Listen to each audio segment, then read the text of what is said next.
Beta.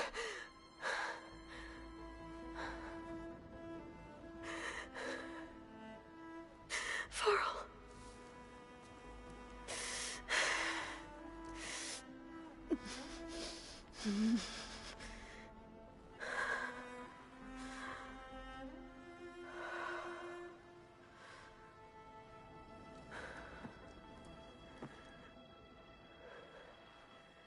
Where am I? Ah, you're awake.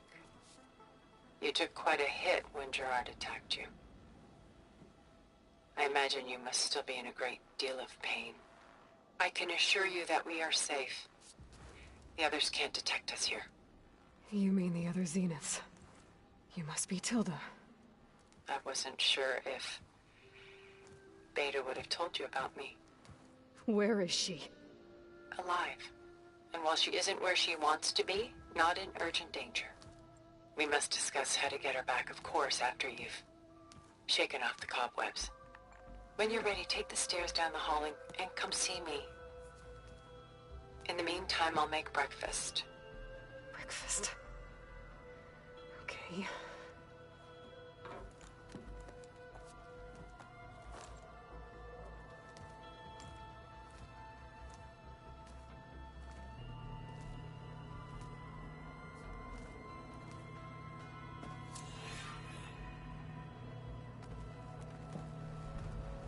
Why did Tilda bring me here?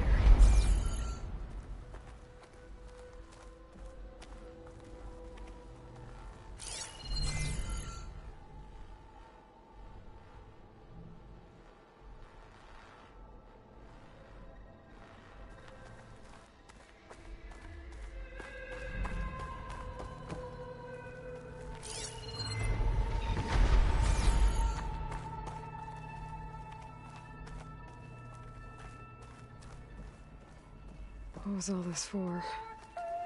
Some kind of survival bunker?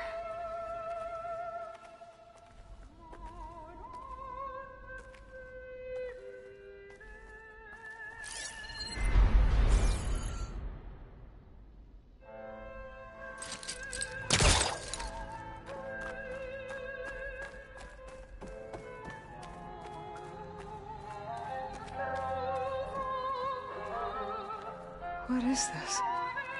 Just a few favorites from my collection.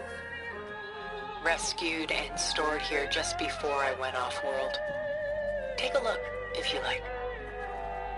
I'm curious to hear your impressions. My friend is dead.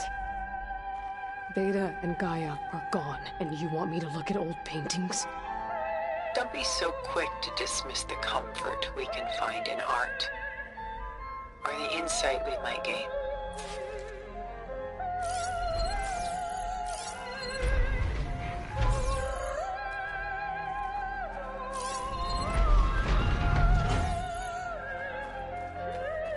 My favorite pairing on the left is Woman Reading a Letter by Vermeer, a true master. And on the right is a forgery, Woman Reading Music, which fooled experts into believing it was a priceless original. Early in my career, I became fascinated with such deceptions. Eventually, I developed scanning software that could detect fakes with unparalleled accuracy. Is that how you made enough money to buy your way onto the Odyssey? Oh no. I made my real fortune later.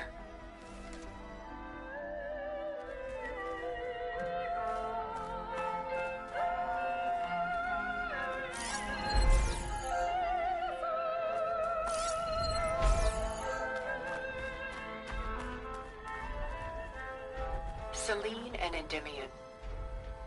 She's the goddess of the moon, whereas he's a simple shepherd.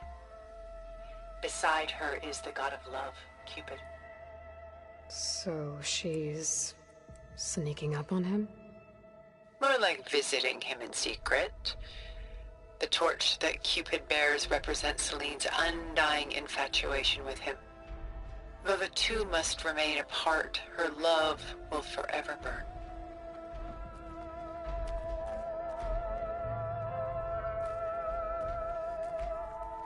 This is Rembrandt painting Jeremiah, a man in mourning. Mourning what? His home. The ancient city of Jerusalem. He foresaw its impending doom, but could do nothing to prevent it. So instead, he saved its treasures from destruction, just as I saved these works. You could say we're kindred spirits.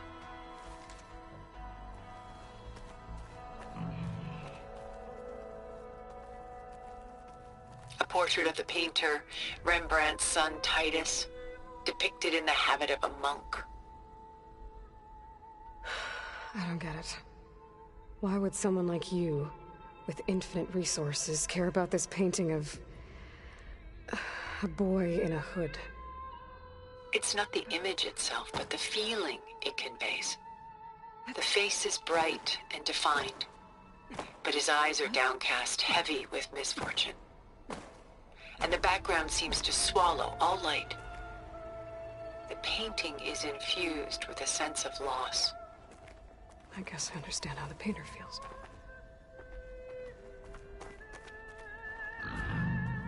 Rembrandt's The Night Watch, by far the most famous painting my homeland ever produced. It was commissioned to honor a militia made up of influential citizens.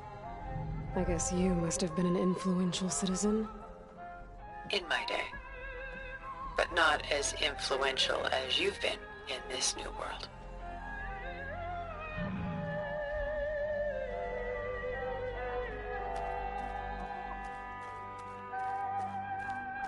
The Gust, by Willem van de Velde, the most famous of his many maritime paintings. A ship crossing into the unknown. I guess you're familiar with that. Indeed, which is why I appreciate this composition in particular. Though waves and wind threaten to destroy the ship, it perseveres, clinging to the light even as darkness closes in all around it.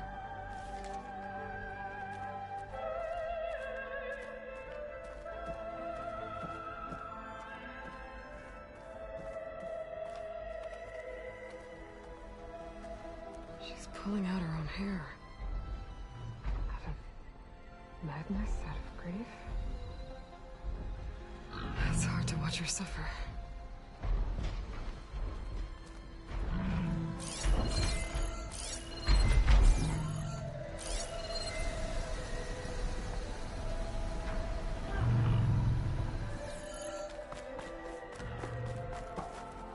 Stunning, isn't it? Paintings were the only masterpieces of my people's golden age. This is Van Vianen's leaded ewer, molded from a single sheet of silver. What was it for? How like Elizabeth you are. Function over form. Its practical purpose was less important than its meaning. Van Vianen created it in honor of his late brother, who himself was a famous silversmith. A memorial. Yes. Such beauty from sorrow.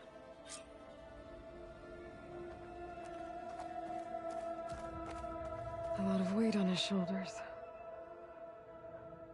I know the feeling.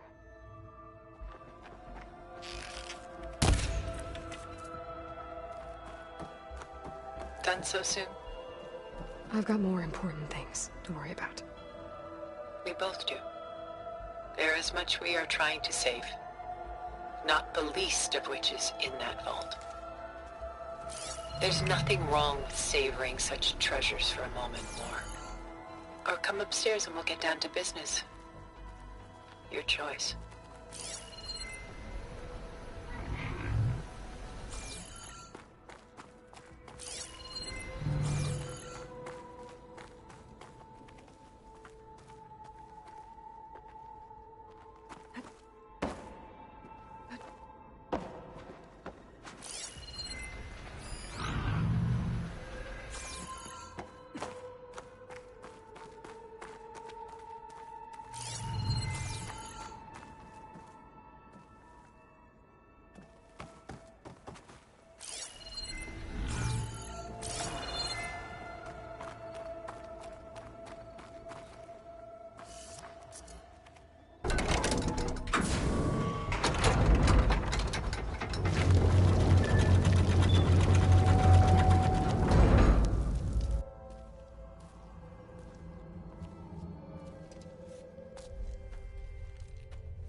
There you are. Feeling better? How did you find us? At the cauldron? And what did you do to everyone right before I passed out? All business, I see.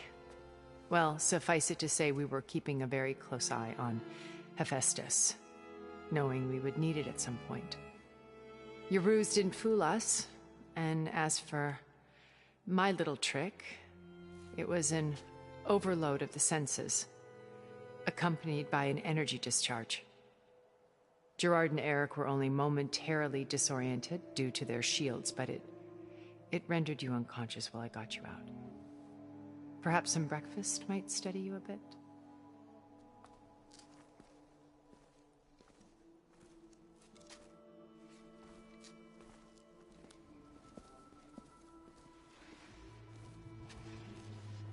This was your house. The one you recreated for Beta, in the data channel you shared. How perceptive of you. Please, this way. After everything your people have done, you think I'm just gonna sit down and have a chat with you? They're not my people. They never were, and especially not now.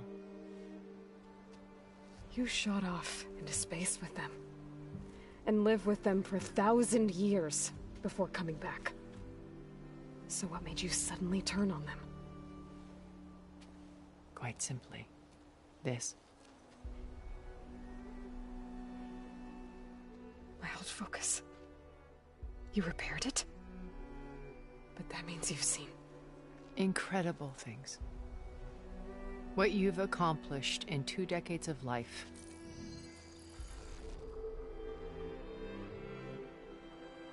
A 1,000 years at my back and I haven't even come close.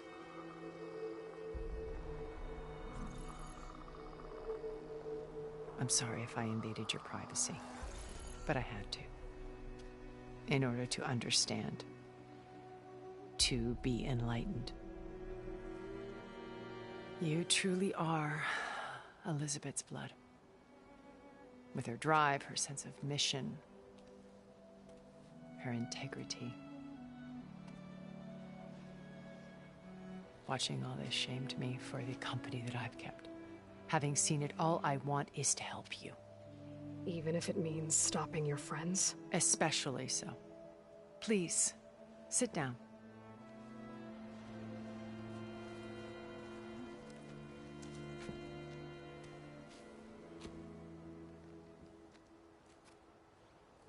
There. That's better. Now, we must recover Beta and Gaia at all costs. By now, you must know that Gerard intends to use Gaia to reboot the Earth's biosphere. Remaking this world to specifications that would only suit us immortals. This process will kill every living thing on the planet. He calls it a clean install. Not if I stop him first. Not if we do. And once he and the others are gone, we can work together to fulfill Elizabeth's dream. I'm sure Beta told you that there's a build of the Apollo database on board our ship. A complete collection of human knowledge. With that and Gaia, we could do everything Elizabeth wanted. Heal the biosphere, educate the people of this world, uplift them. Create the world she imagined. Let's not get ahead of ourselves. From what I've seen, your friends are invincible. I do wish you would stop calling them my friends. And they're not invincible. In fact, a friend of yours has found a way to defeat them. Silence. Oh, he's been a busy bee, building an army powerful enough to crash through Gerard's precious base. Yeah. Regala and her rebels. Even now she's preparing a final march on the Tenakth capital. When she wins, she'll have the entire tribe under her control. Hundreds of warriors and machines to throw at the base. She's been duped. They'll all perish, of course. But it should be enough to break Gerard's defenses and allow Silence to kill him. Along with all the others. Using the new weapon he's developed. Yes, he's found a way to circumvent our shields. Truly an exceptional man. He's planned for everything. Except you and me. You see, while his army is battering down Gerard's doors, you and I will sneak in through a back way. One that only I know about. While Silence and my friends are busy battling each other, we'll take back Beta and Gaia. I told you I want to help you. I mean it.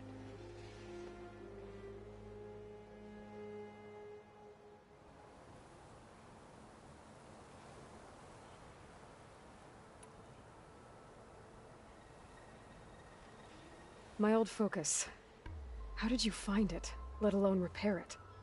When we encountered you at the Hades Proving Lab, Gerard saw you as a redundancy. I knew better. You were a revelation. After your dramatic escape, bravo, by the way. Gerard and Eric assumed you were dead and gave up the hunt. I wasn't so sure. When the others were busy, I returned to the lab and searched for any trace of you. That's when I found this little treasure. Not easy to repair, but certainly worth the effort. As I watched your life unfold, you were like a splash of color on a worn canvas. What Liz was, and more. Did you show it to the others? Of course not. It was your actions that inspired me to defy them. It's worth noting that if I hadn't found it and watched its contents, I wouldn't have known to save you at the cauldron. You'd be dead. So I should be grateful? If you like.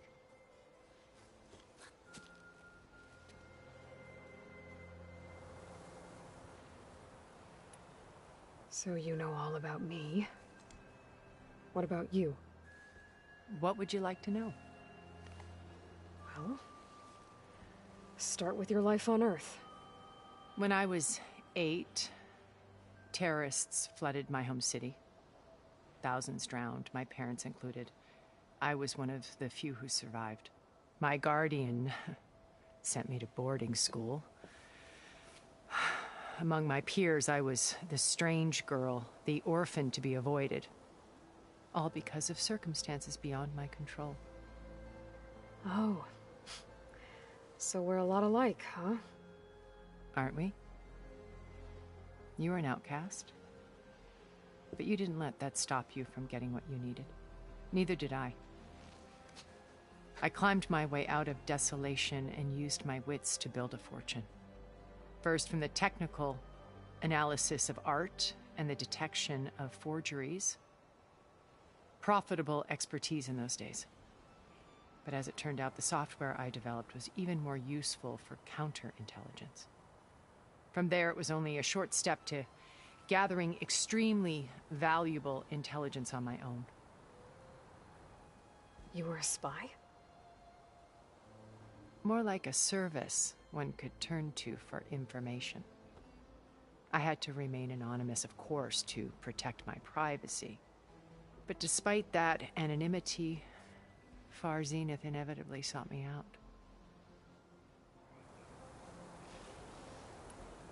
What happened when Far Zenith approached you? They painted an irresistible vision of humanity's future. One where we need not fear illness or death, where we explored the furthest reaches of the stars and thrived. It was only later that I realized that they only intended to bequeath this future to the rich and powerful. By the time I finally figured it out, the walls were closing in, Pharaoh's machines were devouring the earth. So I accepted Far Zenith's invitation to a berth on the Odyssey. I wanted Liz to come, but she had nobler plans, as you well know.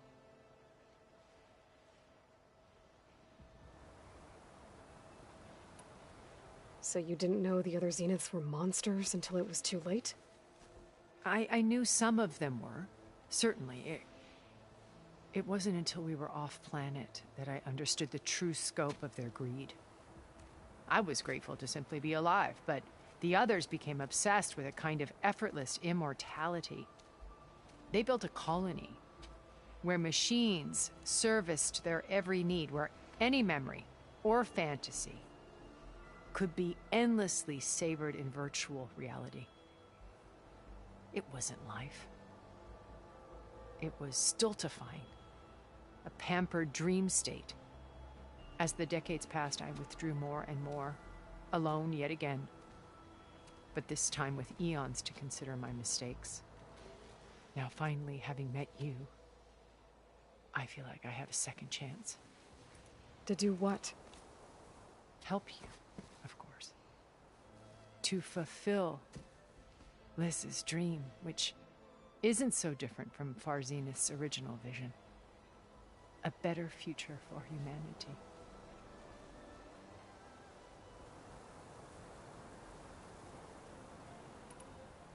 You said Beta is not in urgent danger, so what are the Zeniths doing to her? Putting her to work. Merging Hephaestus with Gaia. A difficult, time-consuming task, as I'm sure you know. They will compel her if need be. But her life is not in danger. She's the only one who can do it. Because you people made her to be nothing but a tool. Gerard's idea, not mine. They always viewed me with suspicion when I attempted any form of kindness towards her. That's why I created the data channel. A virtual place where we could speak in peace. So this channel you shared with Beta, none of the other Zeniths ever found out about it? Gerard believes he's the most cunning of all of us. Even after 1,000 years, he still can't imagine that I would outwit him. The channel allowed me to interact with Beta away from their mistrustful eyes. It offered us a chance to be ourselves. Until you cut off all contact. Yes. Though it pained me. I was worried that our meetings would do her more harm than good. Well, she felt like you tossed her aside. I was afraid the others would find out and punish her. She may not have had the comforts of friendship anymore, but at least I ensured she was safe. I know it seems harsh, but you must believe that her well-being has always been paramount. Why did you make the data channel look like this place? I built this house as a shelter to weather any storm. A safe place. Not just for me, but for the art stored below. Cultural artifacts of incalculable value. Truly some of the greatest achievements of human civilization. And you wanted Beta to see them? Yes. Her upbringing was so cold and technical. I thought if she could experience Vermeer and Rembrandt, it would bring something else into her life. A heritage every bit as valuable as the scientific and technical data being drummed into her. I'm sorry I had to cut off contact, but I'll never regret sharing this house with her. She needed its shelter even more than I did.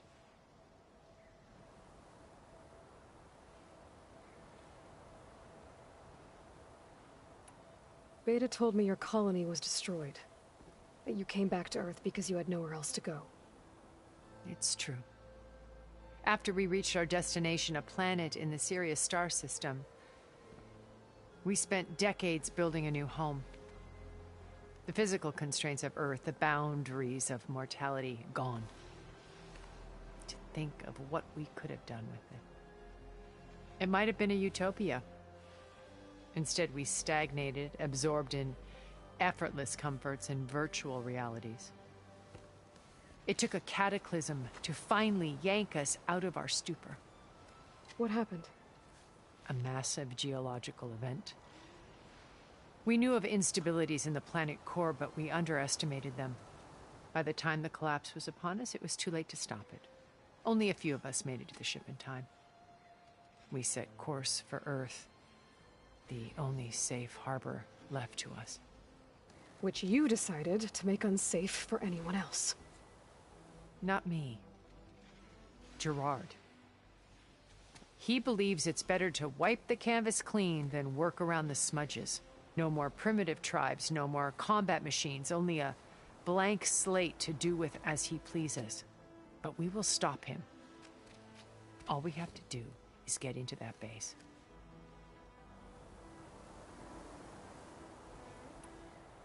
What exactly is your plan to sneak into the Zenith base? We will make use of a lesson I learned from an early age. Always know your exits. In this case, a place where Gerard's new construction meets the ancient foundation, a passage that only I can access. When Silence flings his army at the base, we will enter through this back door, bypassing most of the fighting. The distraction will provide us with a window in which to rescue Beta and Gaia. Once we're inside the base, where will we find Beta and Gaia? Here in the command center. By then, Gaia will have been reunited with all of its subordinate functions, including Hephaestus. What about the alpha build of Apollo on your ship? A simple matter of recovery once the others have been dealt with. With that in hand, we'll have everything we need to make this world as it should be. How do you know about Silence's plan? He isn't the only one adept at spyware. You hacked his focus? No, he's too careful for that. But his subordinates? Not so much. He gave additional focuses to the tribals he branded the Sons of Prometheus. The ones working with Regala. By tapping their focuses, I learned about most of his dealings. The distribution of override technology, the arming of Tanakh rebels, and the secret pact with Regala to attack Gerard's base. But how did he come up with a weapon that can take down your shields? That's the one thing I haven't been able to figure out, but however he did it, I'm quite certain it will work. With it and the Tanakh army, victory seems to be within his grasp. Such a shame he'll be disappointed. Regala's only interested in killing Hekarro and waging war on the Karja. What does she have to gain by attacking Zeniths? It's the price she must pay for her war. Without the ability to override machines, her little rebellion would have languished in the desert. So she trades with the Sons of Prometheus. Machines to help her overthrow Hekarro. In exchange for an assault on the base. Pride has deluded her into thinking she can actually survive such a battle. And all without ever knowing who the Sons of Prometheus really answer to. Yet for all of Silence's brilliance, still he underestimates you. That blind spot is what will allow us to take Beta and Gaia right out from under him. While hundreds of Tanakh are cut down outside. So you knew Elizabeth. What was she like? Liz was everything she was. I see in you. And more. Your ingenuity, your determination, your moral compass. You've managed to distill her greatest qualities and make them your own. I'm not asking about me. Tell me about Elizabeth. What was she really like? The honest answer is that I don't actually know. For all the time that I spent with her, she always kept a part of herself locked away. It was like that from the moment we met. So when you met Elizabeth, she was what? Distant? Aloof? Not aloof. Not exactly. It was a summit in Paris about machine learning. A touchy subject in those days. Because regulatory authorities were just starting to clamp down on AIs. Liz gave the keynote address. She had already achieved great renown for her work in automated environmental reclamation. But in her address, she was just starting to imagine the next step. An AI-driven system that wouldn't just act on its programming, but actually take responsibility for its sphere of influence. To care about life. Not just follow orders. Revolutionary stuff. I was fascinated. And I wanted to meet her for a long time. I watched her after her talk. She had spoken with such moral authority, such empathy. But after that, she retreated. I could tell she felt uncomfortable with all of her admirers. It was as if giving the talk had cost her something. I didn't want to be a pest, so I planned my approach carefully. So how did you finally approach Elizabeth after her talk? I picked the right moment. The morning of the next day, right as she came back to the conference, she had just had her coffee. She was fresh, rested. It was like she had braced herself for the onslaught of colleagues. I asked if I could walk with her, then put forth a question about her talk that I thought was intelligent. Her answer made me realize it wasn't, but she was very welcoming. Almost as if we were previously acquainted. It was only halfway through the conversation that I realized she knew exactly who I was. It was quite a shock to me. My business was trafficking in secrets, and I took great pains to protect my anonymity. So that was Liz, perpetually one step ahead. I came to view our meeting as a metaphor for our friendship.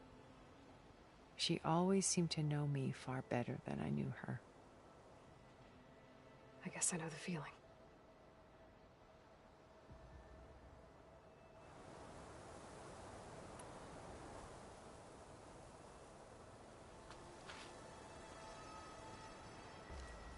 First Varl. Now Hikaru and the Tenakth. Your plan would wipe out an entire tribe. There has to be another way. We are in an admittedly desperate situation, but I assure you there isn't. Remember Zero Dawn. Elizabeth's sacrifice. Sometimes many have to die for a new world to grow. If it looks impossible, look deeper. Wait. The data channel. It still exists, doesn't it? I need you to open it. Let me talk to Beta. Impossible. We might be detected. It's worth the risk. There is another way, one where the Tenakth survive. But we won't. If the others... If you want to help, open it.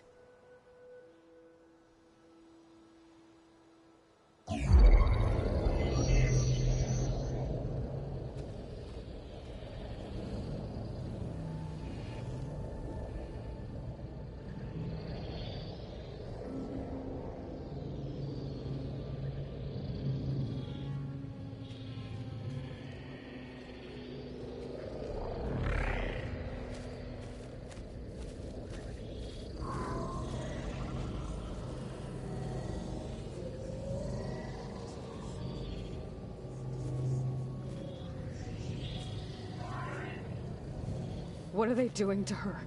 Virtual reality dissociation. The manual merge of Hephaestus will take hours upon hours of tedious micromanagement.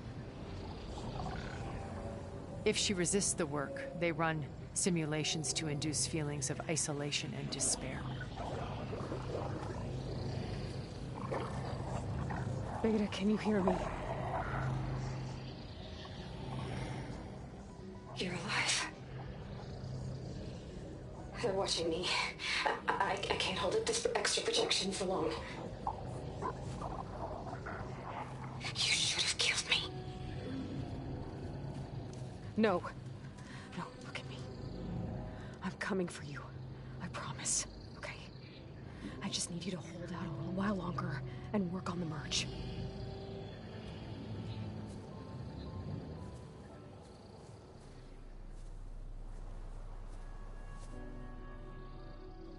Then I think it can be done. I'll contact again when it's time. Can you hold on? As long as I know you're coming for me, I can endure anything.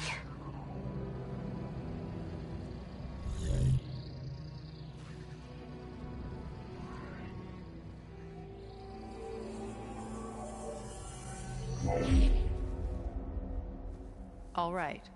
I did as you asked. Now I think you need to tell me what you're planning. I'm going to take Sylens' army away. I don't need it. Only the weapon he made to penetrate your shields. And how do you propose to get it? Ask him nicely? Without Regala and her rebels, he won't have a choice. We'll be his only option. Only option for what?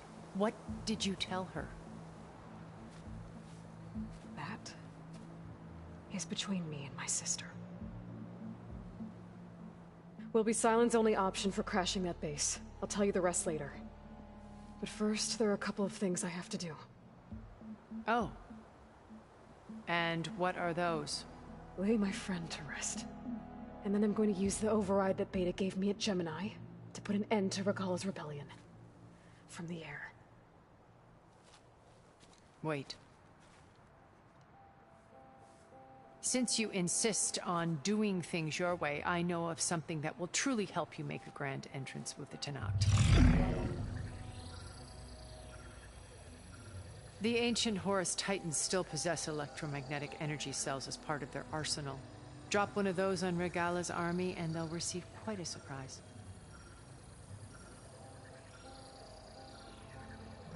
So go, do what you must.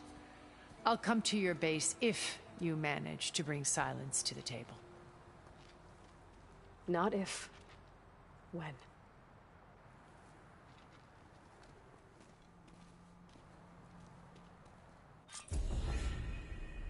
Erend, are you there? Aloy! Aloy, is that really you? Yeah, it's me. Where's everyone else? We're all... We're back at base. What happened? It might be easier to explain in person. I'll try to join you there when I can. Okay. We'll wait here for you. It's good to hear your voice, Aloy.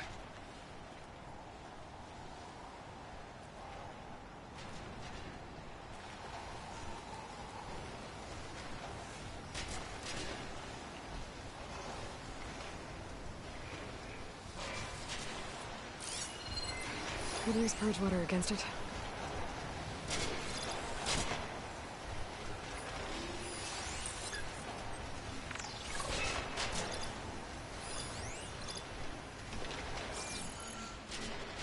Just to let you know, I'm now patched into your focus network. Great. I take it the other Zeniths can't hear us? Of course not. And they don't know about your base either, in case you were wondering. I've sent you data on the Horus energy cells you can use against Regala's forces. Reach out to me when you're ready to acquire one. Understood.